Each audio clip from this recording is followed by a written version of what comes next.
The book of Revelation says, "The spirit of prophecy is the testimony of Jesus Christ." This is at the very heart of FirstAmendmentRadio.com. In that spirit, we have created the Prophecy Reality News app for all of your mobile devices, streaming First Amendment Radio 24 hours a day, 7 days a week. Available for your Apple, Android device, and smartphone, absolutely free. Get the Prophecy Reality News app installed today so you can listen to First Amendment Radio wherever you are. The Prophecy Reality News app. Get it now. Okay, welcome back to the Investigative Journal on this March 9th, 2016 day on our calendar. I'm your host, Greg Anthony, and you're listening to FirstAmendmentRadio.com. You can listen to my show every evening from 6 p.m. to 7 p.m. That's on First Amendment Radio Pacific Time. Also, my show is on at 11 a.m. Pacific Time. And if you can't listen to either of those shows, you can go to my website at arcticbeacon.com. Okay, as I promised yesterday, Debra Ondrisek from the Alamo Ministry is going to be my guest for this whole hour. She's got a lot of things planned for you. But let me give you an introduction if you haven't heard about the Alamo Ministry, and I'll do this quick. First, I'll say go to my website, go to all my shows on First Amendment, as I don't think I've missed a week talking about this ministry in the last 2 years. And the reason I do it is it shows that we have really no freedom of speech or religion in this country. I've checked this ministry out totally for the last, 10 years, and can find nothing that would lead you to believe they're a cult, nothing that would lead you to believe that any child abuse occurred, nothing that would lead me to believe that Tony Alamo, the pastor, should be in jail for 175 years. And what it shows is how the Vatican and its minions in the government, the FBI, the CIA, all of these organizations, get together to stop anybody, especially a group like this, who wanted to talk about how the Vatican is basically, the institution is the Antichrist, and that's brought out in the Bible, as our Protestant reformers told us back during the Protestant Reformation, as well as talking about the political nature of the Vatican. This has led them to basically try and stop this ministry from existing for the last 40 years, and I've tried to document that. At this particular juncture, I've tried to get on as many people from the ministry as I can to tell their side of the story, because the media, of course, headed by Ted Turner, who wants to, by the way, depopulate the whole world. I was just listening to him yesterday, and he's using his media outlet to get this across. They want to get rid of 90% of us. And this ministry will show you that in America we're in deep trouble. Debra, how are you today? Oh, good morning, Greg. Thank you for having me on your show, and I'm just fine. Okay, and I know you have a lot you want to talk about today regarding the Vatican and its relationship. It's being called out in the book of Revelations as the Whore of Babylon. So why don't we start there? Okay, I'll do that. Okay, recently, Greg, I wanted to know who the Roman Catholic authorities say the Whore of Babylon, mentioned in the book of Revelation in chapters 17 and 18, actually is. So I went to a website at www.catholic.com tracks the Whore of Babylon, and I found out a lot of information based in ancient history which had been tailor-made, actually, to justify the Catholic Church of today. The bottom line of the long article, in their own words, is that only apostate Jerusalem or ancient pagan Rome could possibly be the whore of Revelation. So this article makes the holy prophecies in these 2 chapters look as if they had already happened in ancient times. And I absolutely disagree with their false statements. These statements were written to justify themselves and to deceive the ignorant. There are 2 books available at Amazon.com which plainly show that the Whore of Babylon's origins go back to ancient Babylon and Egypt. These books are Babylon Mystery Religion, Ancient Modern, by Ralph Woodrow, and the second is The 2 Babylons by Alexander Hislop. The Roman Catholic Church, the Vatican, is still the same today as it was in pagan Rome. It's still pagan Rome and still traffics in human souls and still still offers up human blood sacrifices to their master, Lucifer. It still deceives the nations by its Catholic-controlled media. Now, this is going back 6,000 years or more, however, I don't know the exact date, of course. But when Lucifer was cast out of heaven down to this earth, and his angels were cast out with him, he had already deceived 1/3 of heaven's angels. Then he set out to deceive all those who would be alive on this earth. He's the cause of the world's rebellion against God. The more Lucifer, who is Satan, is exposed, the more the media glorifies him and makes him look like a good person, as they do in the 2016 Fox network show named Lucifer. Here he is depicted as a good guy named Lucifer Morningstar. The Lord of Hell, who is bored with his life, abdicates his throne and becomes a consultant for the Los Angeles Police Department while running his own nightclub called Lux. Among other powers, he has a supernatural awareness of any person's hidden desires and can compel them to speak the truth. Now, isn't that just the opposite of the way Satan really is? The Bible says that Satan's a liar. He's the father of all lies, and he cannot speak the truth. So, if I can interrupt, they're on this show, which I've seen trailers on it, but I've never watched it. They're depicting Lucifer as a good guy, right? Yes, absolutely. It's unbelievable. He always enjoys using these abilities to expose sinners in public. He speaks casually about his identity, but isn't usually believed. So what I wanted to say about that, about this television show, and about the way the Vatican, the one world government and church, the whole ball of wax, this end time world power, in these last days, Satan needed a mouth to spew out his flood of lies against God's holy witnesses who are here on earth today. Well, he has it. It is what we call the media, the lying propaganda machine, which uses movies, magazines, music, TV, all social media, radio, and all other forms of worldly entertainment. It is used to deceive and control the masses of humanity. And I just wanted to read a few names of some A-list stars that are used in these movies that are propaganda and that brainwash people. And a few of them that have gone to visit Pope Francis are Angelina Jolie and Brad Pitt. And her film Unbroken was actually shown to a small audience at the Vatican where she met with Pope Francis. And then you have Matt Damon and Oprah Winfrey. You have Russell Crowe. He went over there to ask the Pope to bless his movie, the one about the fake one about Noah that he made a couple of years ago. And Leonardo DiCaprio recently. And then there's many others, but these are just some of the top ones that I've read about. And then Tom Cruise and Katie Holmes were married at the Vatican, years ago when Ratzinger was the Pope. So just to show how they use these A-listers for their movies, don't think that any of these movies are just entertainment or just fun.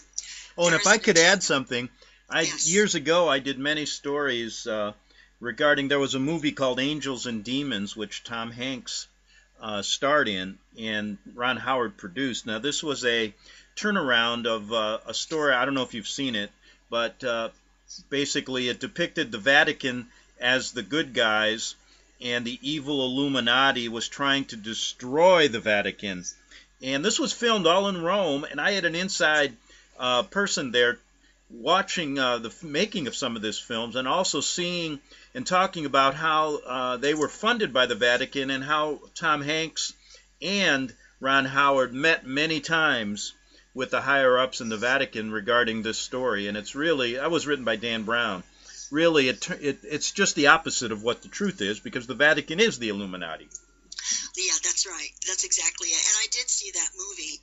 And yes, as usual, they use the media to whitewash their own image and denigrate anybody that they need to suppress. Mm-hmm. Go ahead. So Continue. I'm sorry. Continue. Go ahead. Okay.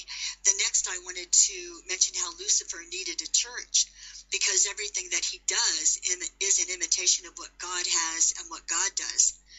Well, Satan has it, but it's the opposite of God's goodness and holiness.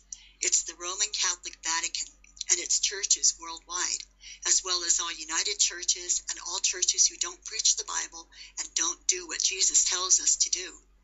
And you know, you go into these churches today, and I've been in some of them, and they don't even preach that you must be born again. People go in there, and it's just a social club. There is just absolutely no shred of the truth in there. It's just an organization. They show movies in there to the kids, and there's just no truth in it whatsoever. And it's really a sad state of affairs. But Satan feels like he's triumphed, but he won't win in the end. And then the next thing that Satan needed is a government. Why does he need a government? To control all the people whom he has deceived here on this earth. Well, he has it.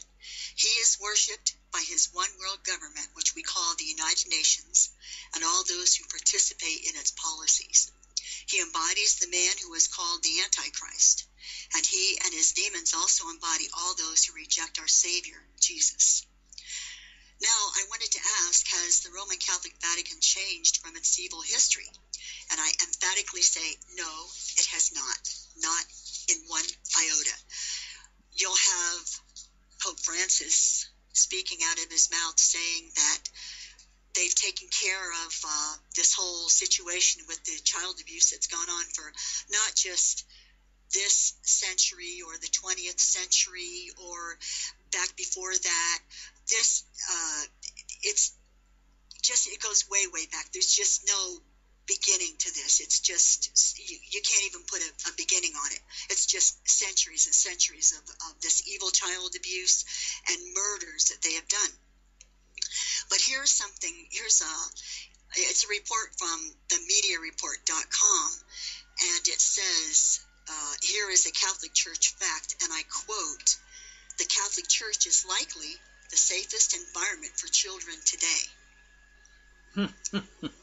Unbelievable.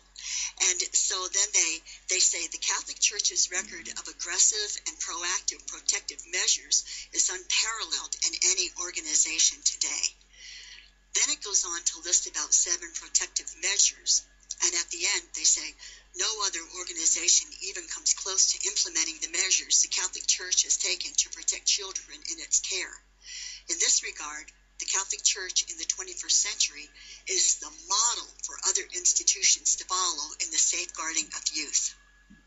Now, doesn't that just sound just wonderful? Doesn't that just sound like they have just taken care of all problems and everybody should just follow their lead? I mean, it's incredible to me. Just the opposite of what the truth is. Absolutely. Always the opposite.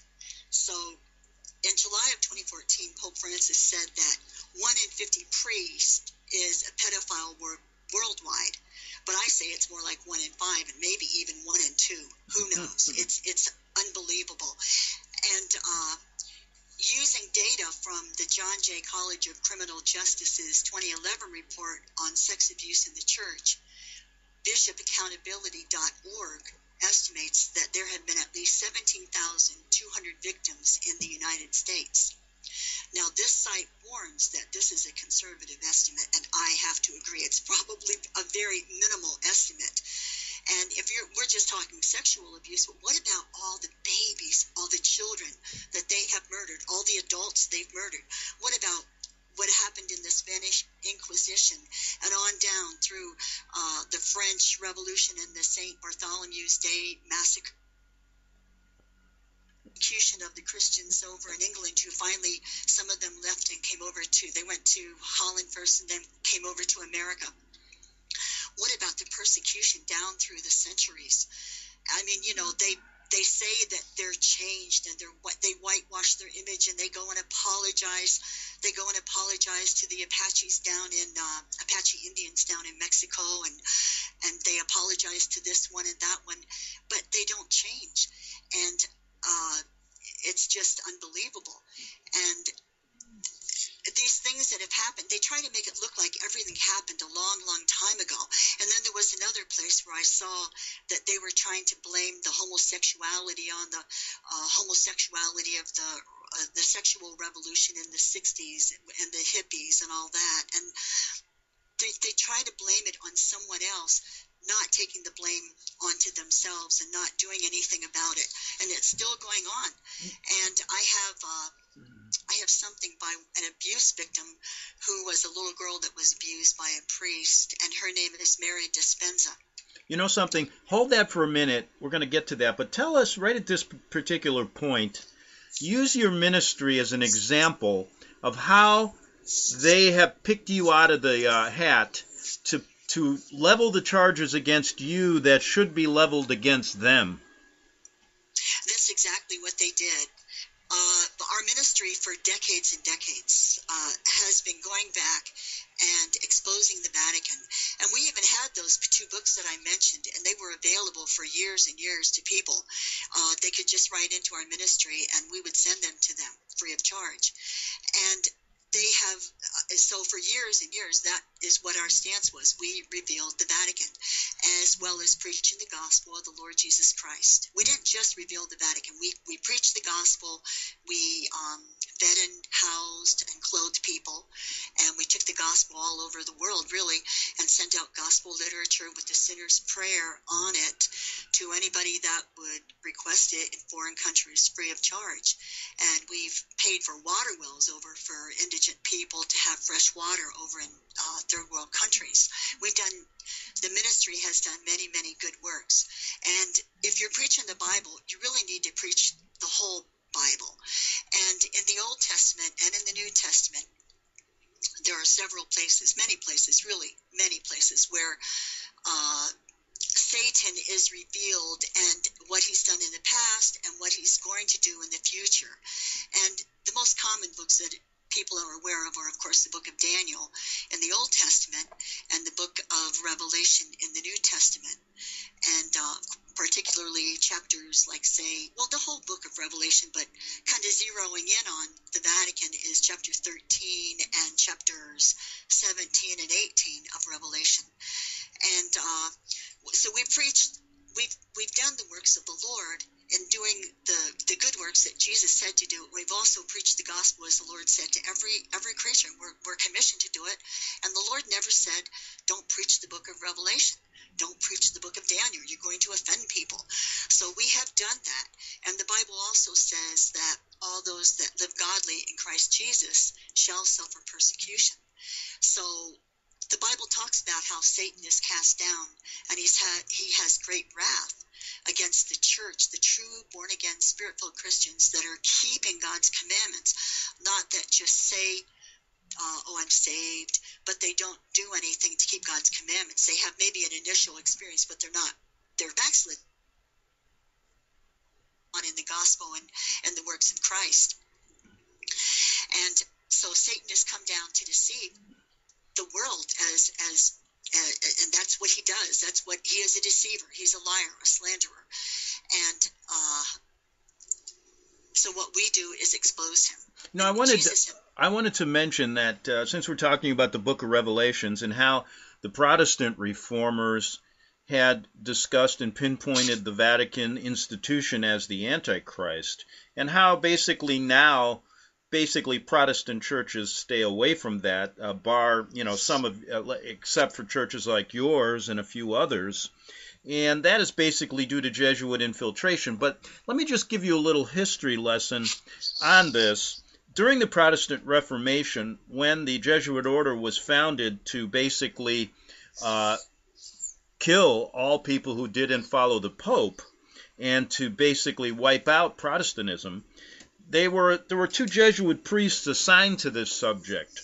One decided to twist the Bible and say the Antichrist occurred many years ago in the year 100 during the Roman Empire, and then the other one started to say that the Antichrist will come in the future in the form of one man. So what they were trying to do was to confuse everybody. And this basically shows to you how they manipulate the Bible. Because how could two people come up with of the same order, if they're godly people, and come up with two completely divergent views that have really no base? If you read the book of Revelations, you'll find that makes absolutely no sense. I just wanted to bring that up and get your thoughts. That's absolutely right, and I know what you're talking about. I've read that view on it, the old view and the new view, and how confusing it is, and it would be to somebody who's just seeking the truth and trying to find out what's going on. And yes, that's exactly the way the Jesuits do it. And that's when I went to that website to find out what they had to say about it, they use different scriptures, and then they fit it into whatever they want to fit it into, while always making the Vatican look like Snow White, look like everything's fine at the Vatican. They're not the ones that are the Antichrist cult. But the reason that there's so much persecution of Christians, true Christians, is because they are the ones that are going to expose the Vatican and expose Satan, which is the root. Satan is right there in the Vatican. That's that place used to be years ago, and still is. I mean, centuries ago, back to 2,000 years ago, and before that, it was a place where they used to do human sacrifices, and the Vatican's just built right on that. And the Bible spells out exactly who the Antichrist is, what's going on in these last days, and how people will be persecuted. It says it right there in the book of Revelation. And tying it into this ministry, that's exactly why our pastor and this ministry were persecuted, and why they took away our church, why they took away our children, why they've taken our properties. And I wanted to bring it all around to where these multitudes and multitudes of thousands and thousands of children and people that have been murdered, abused, of course many of them murdered, but I'm talking about abuse right here, by the Vatican, how they just want to whitewash that and put it in the past, and now we're changed, now we're wonderful, everything's great, everything's good. But the truth of the matter is that whatever Pope Francis is saying, it's not happening, and it's not going to happen. They're not going to get justice for these victims. It's not going to stop happening, because the church is a homosexual church. The church is exactly the opposite of Christ and of God. Satan is exactly the opposite of God and his commandments, and that's exactly the way his church is going to be, and that's what it is. So they can blame it on whatever they want. Are you there? Hello? Okay, we lost Debra for a moment, and we'll get back to her in a minute. So what we're talking about here is the Vatican as the Antichrist. We're just about out of time. We just lost her on the internet connection, so I'll finish up here the last minute or two. And what we're going to do, are you back? I'm back. Okay. I didn't realize I wasn't with you until just a few That's seconds okay. ago. I filled in the gaps, so you're okay. So no big deal. Go ahead. So you were saying we got about a minute and a half for this segment.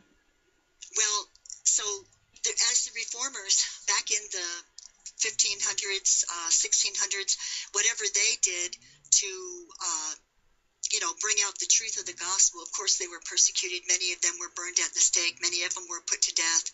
They had to flee over to different countries for their lives and to have a little measure of religious freedom.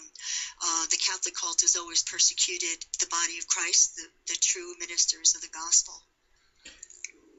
You know something, Debra, we're going to take a break here, so let me just say this. We got about a minute before the break. When we get back, let's get into that. You wanted to read something about an abuse victim, and let's continue on and discuss more regarding the Vatican and the persecution that your ministries received, what you guys are doing now, and also some of the things that you're doing at the presidential debates. I find it quite interesting that you're trying.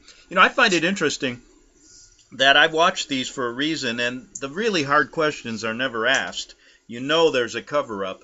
And I believe if someone did ask a question like we're talking about today, we'd be tossed out of the room and called a hate monger. Don't you agree? Absolutely. Oh, yes. Okay, we're going to take a break back on the Investigative Journal in about 3 minutes with Debra Ondrisek. Visit crosstheborder.org, CROSS, crosstheborder.org, to get your print, EPUB, or PDF version of the book, The Rapture Will Be Canceled. That's crosstheborder.org. I know you all want answers, and believe me, so do I, and I'll do my best to get them. Despite Nicolas Cage's promise to do his best to get left behind rapture answers for us, don't hold your breath.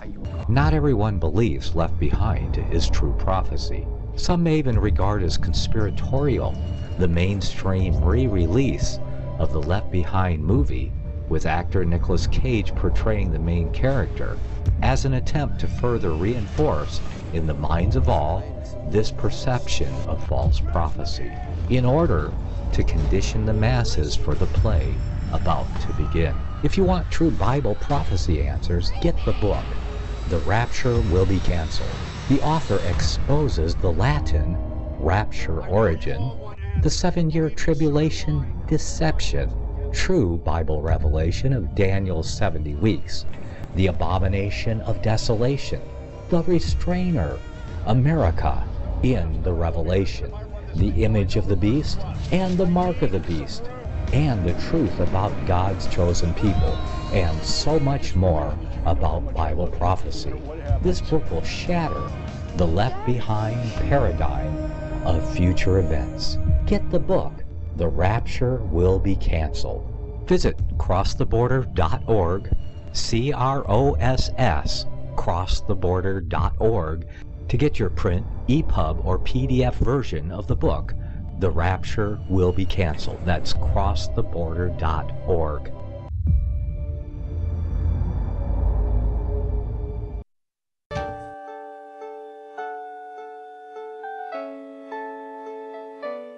The program you are listening to is 100% sponsored by you, the listener, on this First Amendment Rights Media channel. You will notice that there are few commercials on this radio network. There's a good reason for that. Corporate advertising dollars come with strings that limit program content. So without your help, these programs cannot continue on internet or our several affiliates. If you benefit by the educational law programs, we ask you to give. If you are admonished or nurtured by the Bible and ministry programs, we ask you to give. If some voice a cause that you are passionate about, we ask you to give. If you believe in any of these, we ask you to support them as you would a missionary on a continual basis, as if giving a tithe for missionary radio. These programs are not commercially viable and must be supported by those faithful to the cause of truth. Look for the button to sponsor your favorite programs at our listen and schedule pages on the internet. Then, when you subscribe, we will send you the last quarterly MP3 CD of that program immediately, and continue to do so with each new quarter. We will also give you unlimited archive access to all of our programs.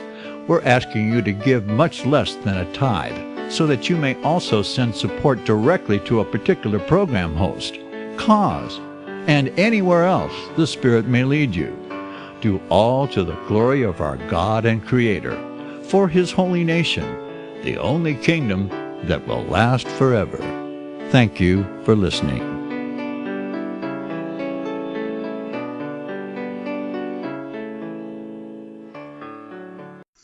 Okay, we're back on the Investigative Journal, the second half hour on this March 9th, 2016 day on our calendar. I'm your host, Greg Anthony. It's FirstAmendmentRadio.com. My guest is Debra Ondrisek of the Alamo Ministry. And I wanted to mention, Debra, that I received the message from the Ivory Coast. This came from the Ivory Coast. And it's regarding your outreach program. You minister to people all over the world, and sending literature, etc., still to this day. And I've documented some of the persecutions going on in other countries. And this one came in and it said this. It was written by Alexis Seri, and he says, "Good day, beloved Pastor Tony Alamo and brothers who are working in the ministry with him. I want to say thank you so much for everything that you are doing for the Lord. Pray for the pastors in the Ivory Coast, for persecutions are starting to happen here. The TV stations in the Ivory Coast are forbidding their messages, our messages, to be broadcast, your messages to be broadcast. Again, pray for the Ivory Coast, because one of our leaders, a Protestant Christian who won the election in 2010, just went to prison because of President Sarkozy of France, who sent him to the International Criminal Court. Pray for him, and his views mirror yours. Pray for him, who is this leader of the African state. Pray for us. Pray that God is merciful to me. I want to thank you so much. So I just wanted to bring that out to say that it's not only here in America this is going on, but worldwide. And I'm sure you get a lot of these messages yourself. Could you tell us a little bit about the outreach you're doing now worldwide, as well as what's, some of the things you even go into the presidential debates to try to get this information out, correct? Yes, we sure are. We take advantage of every opportunity to get our literature distributed to as many people as we can, because it's important to get the message out. Obviously, that's what the Vatican does. They get their message out through the media, through their mouth. And we try to get our message out in any way that we can. And yes, we have gone to some of these presidential debates and distributed literature there. And we've been received very well by many, many of these crowds of people that take the literature, and you walk away and you see them reading it, and of course they all want to know about the Pope's secrets, and we've also been distributing the literature about Gary Peeler, John Gary Peeler. I might have his name mixed around the wrong way, but he explained how Pastor Alamo, of course, he had been assigned to come into the ministry and actually frame and possibly destroy Pastor Alamo physically if it were possible. And he found, when he infiltrated the ministry, when he came out and he talked to people at the Alamo restaurant, and he went to the different places that we had, he found that Pastor Alamo was squeaky clean, and there was absolutely no problem whatsoever. And they would not allow, he was willing to testify, but they would not allow him to testify in Tony Alamo's court case regarding this. And so, yes, we do try to get this literature out everywhere that we can, and we do get some persecution, but we also get really great reception from people. I believe that a lot of people are having their eyes opened up as to what's really going on in the Vatican. And, that movie Spotlight, that movie is... Well, first of all, let's tell people, if people don't know, the Spotlight won the best movie this year at the Academy Awards, and it was about the Boston Globe investigation into pedophilia in the Catholic Church during the 70s in Boston. Go ahead. Yes, that's exactly it. That's what it was about. And it says it's based on actual events, and there's much, much truth in it. And I was wondering why on earth the Vatican was allowing this to happen, because they do control the media, and nothing happens by accident, as we know. And then I realized how far back it went. It went back to 1974, and that just fits right into everything they're doing, because what they're saying is, well, this is how we were in the past. Well, we're not like this anymore. Now we have all these guidelines in order, and there's no, we're going to prosecute the priest. Well, of course, within their own Vatican, because really they're not going to change. They can't change. It's not Satan's nature to change. God is the same yesterday, today, and forever, and Satan isn't going to change. He's a liar and a deceiver, and that's what this movie, even though there's much truth in it, there's a reason for it, because the Vatican is now praising this movie. And I wondered too. I said, in fact, the Vatican newspaper in Rome, L'Osservatore, came out with a huge article back saying they were very happy that this movie came out, and it shows how we're going to make amends and clean up things, and basically putting their rubber stamp on this for a reason. And I think you're hitting the nail right on the head, stating that was then, this is now, and we are really working to get the bad seeds out of our church. And the real point here is that it is not the lower level people that there are the problem. The problem is the hierarchy. They will never admit to the fact that their hierarchy is tainted, correct? Absolutely not. And as you said, that's why they started the whole Jesuit order. It was started to destroy the people that were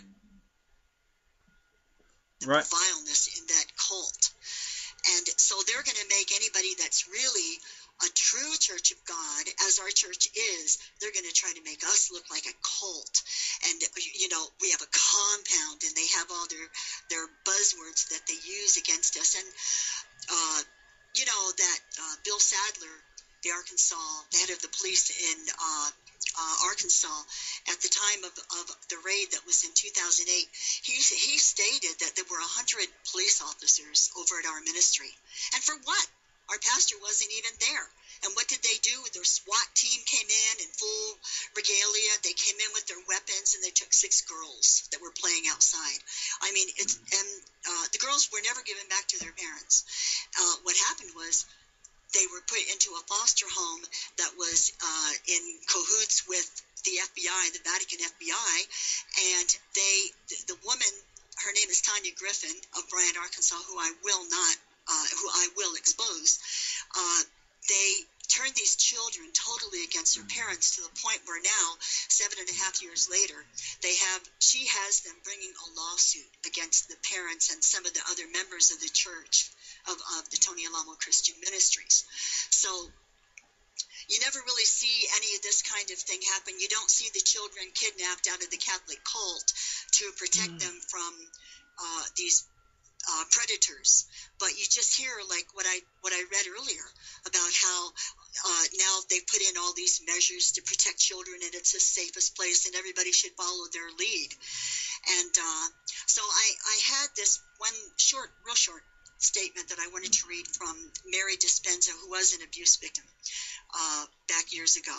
And she said, "It is easy to think that when we talk about the crisis of child rape and abuse, that we are talking about the past. And the Catholic Church would have us believe that this most tragic era in church history is over. It is not. It lives on today. Pedophiles are still in the priesthood. Cover-ups of their crimes are happening now. And the bishops, in many cases, are continuing to refuse to turn information over to the criminal justice system. Cases are stalled and cannot go forward because the church has such power to stop them. Children are still being harmed, and victims cannot heal." Yeah, and go ahead. Well, that was the end of her statement, and that is the truth. And that, going back to that movie, yeah, that was in the past now, and now we're all changed, and we put all these measures in place, to protect the children. That is the biggest lie I've ever heard of, honestly. It really is. They're not protecting the children. They don't care about the children. They're child molesters, they're homosexuals, they're evil, wicked people. And they're not going to change any more than Satan's going to change. Yeah, exactly. And, a lot of the details that we're talking, some of the generalities here, but you can get people listening, you can get many of the details, which would take hours and hours and hours. And I've tried to bring those on my show. If you go back to all my archives regarding the Alamo Ministry, even go to their website at alamoministries.com, they've put a lot of my shows up, and you will get the details of a lot of what we're talking about regarding the illegal jailing and of Pastor Alamo. I found that basically the charges were bogus. Talk a little bit about that. Some of these girls even recanted their statements afterwards, after they were bribed by the FBI, and there were only 4 or 5 girls. And the testimony was it was like a kangaroo court. It was terrible. Go ahead. Yes, it was a kangaroo court. And as I mentioned, John Peeler was not allowed to go in and give his testimony. He was the FBI agent that was sent in to frame and destroy Pastor Alamo. He found Pastor Alamo squeaky clean, and he ended up leaving the FBI, and he saw how evil this organization that he was working for was. And the girls were, now 3 of these girls were for sure sent to a brainwashing center called Wellspring, and it was basically, it's the Cult Awareness Network whitewashed is what it is. And they bribe the girls with money, with physical things, and to get them to testify against Pastor Alamo. Now, when these girls left the ministry, none of them had any intentions of ever bringing a lawsuit against the pastor, just as none of the other children that were kidnapped out of here, when they left, they had no intentions of bringing a lawsuit against the pastor, but they wanted to be returned to their parents. And they were put through such horrible interrogations and taken to therapists, and God only knows what else happened to them in all those years, because we, the parents, weren't even allowed to visit them more than 1 hour a week while they had the Department of Human Services person sitting there making sure we only could speak certain things, say certain things. We couldn't discuss anything that happened. And actually, we were under a gag order. And so they were allowed, they had carte blanche to just go do whatever they wanted to do regarding our children. And that's what they did. And now they're bringing a lawsuit against us. And the girls that falsely accused our pastor were actually rewarded quite well. They were given $525 billion for their lying testimonies, which the government held them to bring against our pastor in court. And there wasn't anything that was legal. There wasn't anything that was just or right about the way the children's trials were handled or Pastor Alamo's trials were handled. It was a plan. They were going to do this. They've been wanting to do it for years, and they finally had some people that had left the ministry that they figured they could bribe, and that's what they did. And it's the same thing as Judas Iscariot when he fell away from Christ. He bribed him for money. It's the same exact spirit. And that's what happened, and there was just no justice. There was no truth. And our pastor has been given 175 years without parole in prison. And find me one pedophile priest that has raped or even one priest that's murdered anybody, which they have, that's been given 175 years anywhere. You won't find it. It just doesn't exist. Right, and we were saying that this problem in the Catholic Church is not just a few rogue priests, as the Vatican hierarchy would like us to think, and they are going to weed out those bad seeds. It is basically an institution of evil. And if you look at how far back do you need to start? I remember going back to the Canadian and the American mission schools during the prior to the Civil War, and then afterwards during the the American Indian fight, and how they basically after the war was over wanted to genocide these people, and they opened up these schools as a front. And when you see all the tragedy that happened there, you can document. There's many stories. Just go to Canadian mission schools, American mission schools, and see what the Jesuits did at these schools with the government's approval. It's horrendous. I mean, I remember having a girl on my show, and she's much older now, but she was a young girl at one of these schools in the Northwest. And she witnessed with one of her friends through a window at a church of a priest burying a young Indian baby under an altar. Now, she was too frightened to ever go talk because she had seen what had happened to other people, other children, how they were ripped away from their families. Now, what she did years later, she got the courage to do that.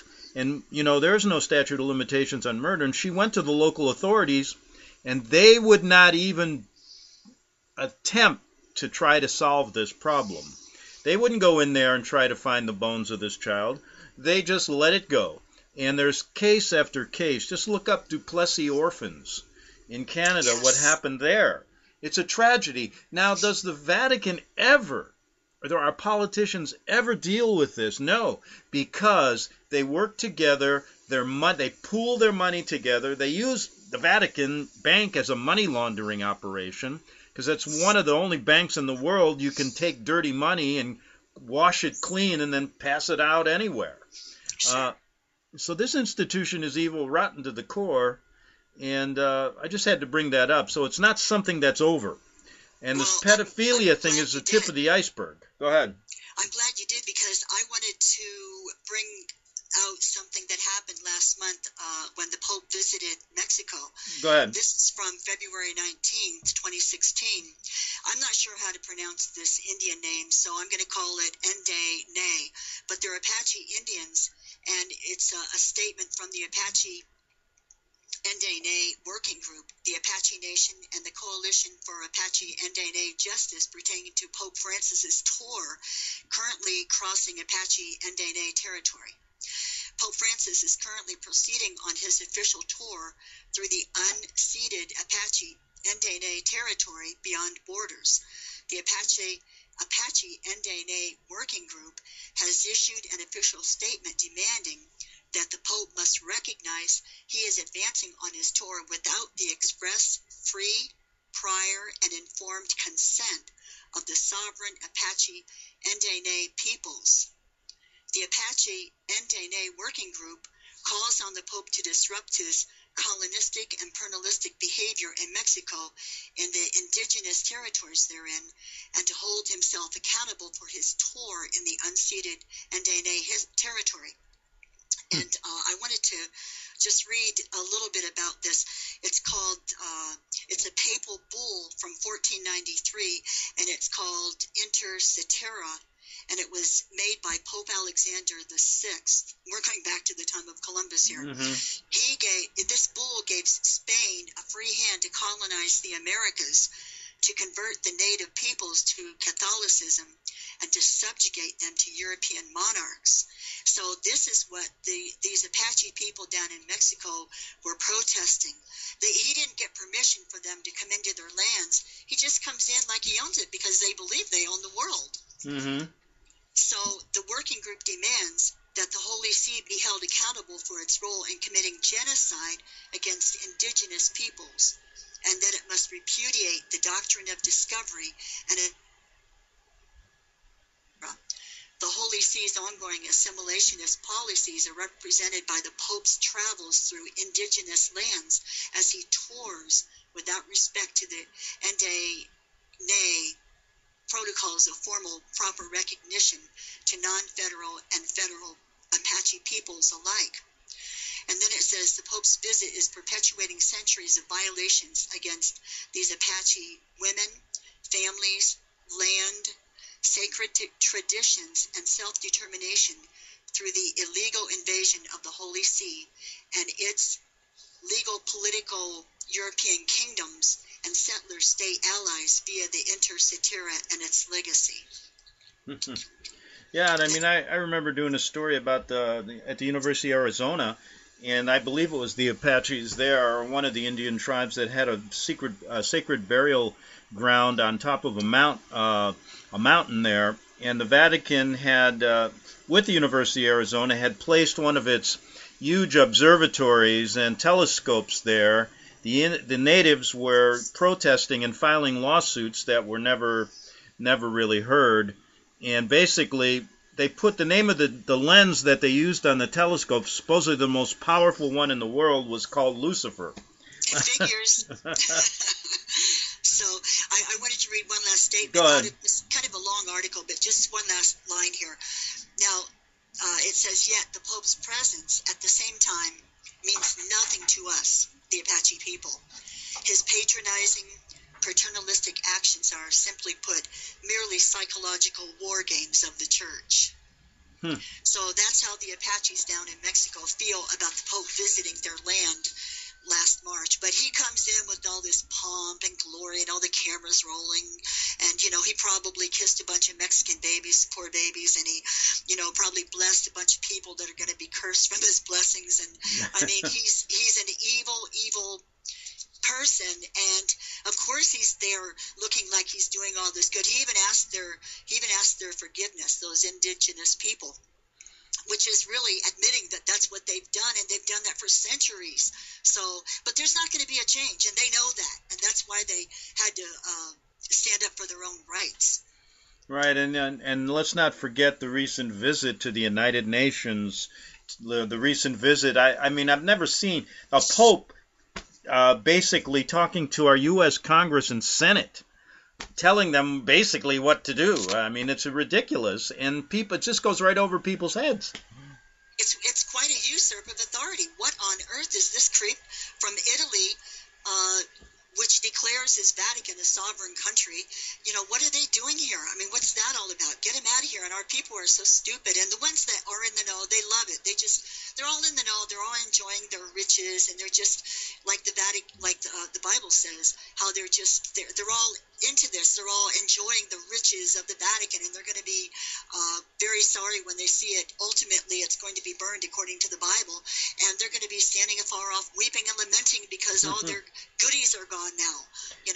Yeah, and if people don't think the Vatican worships Lucifer, there's a short little clip that I think it's last Easter they did a mass, a Catholic mass at the Vatican, and in the beginning in Latin, translated, it tells you they are worshiping Lucifer during this mass. It's very simple. They say it in Latin, and that's who they are worshiping.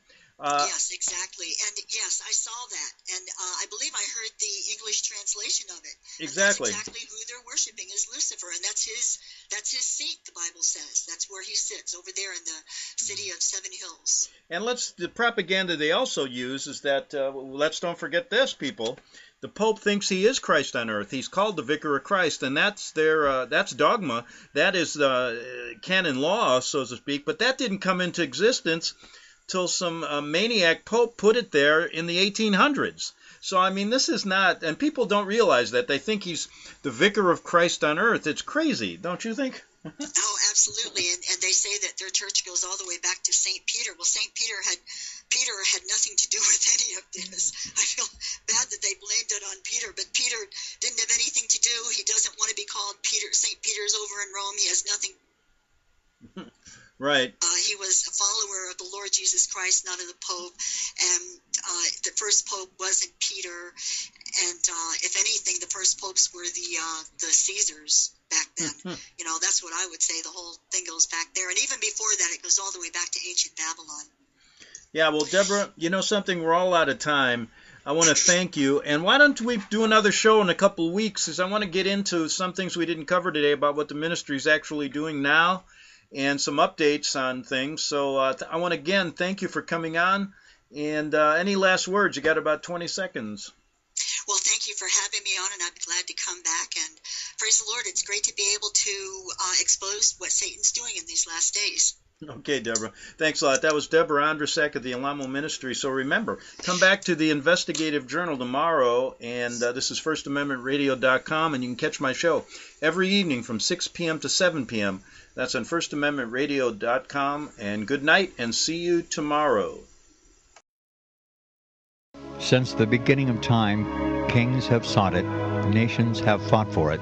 It has been traded, it has been borrowed, it has been purchased. It has been stolen. There's a reason for it. To secure the blessings of liberty to ourselves and to our posterity, invest with the security of gold and silver. Call Discount Gold and Silver Trading at 1-800-375-4188 or visit discountgoldandsilvertrading.net. Listen to Financial Survival with your host Melody Cedarstrom right here on FirstAmendmentRadio.com at 4 p.m. Eastern or 1 p.m. Pacific Time. Visit discountgoldandsilvertrading.net or call Discount Gold and Silver Trading at 1-800-375-4188. Toll free 1-800-375-4188.